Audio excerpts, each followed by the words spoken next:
আসন্ন ত্রয়োদশ জাতীয় সংসদ নির্বাচন ও গণভোট অবাধ ও নিরপেক্ষ করার লক্ষ্যে দায়িত্বরত পুলিশ সদস্যদের জন্য কঠোর আচরণবিধি প্রণয়ন করেছে পুলিশ সদর দপ্তর।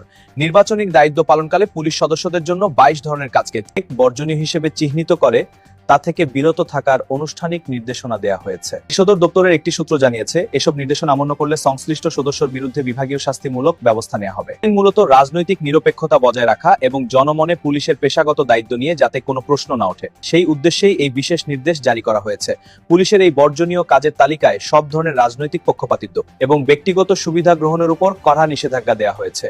নির্দেশনে বলা হয়েছে যে দায়িত্বরত অবস্থায় কোনো প্রার্থীর এজেন্ট কিংবা সমর্থকের কাছ থেকে খাবার, উপঢৌকন বা অন্য কোনো সুবিধা নেওয়া যাবে না। এছাড়া প্রার্থীদের সঙ্গে ছবি তোলা ও প্রয়োজনীয় আলাপচারিতা বা ঘনিষ্ঠতা প্রদর্শন থেকে বিরত থাকতে হবে।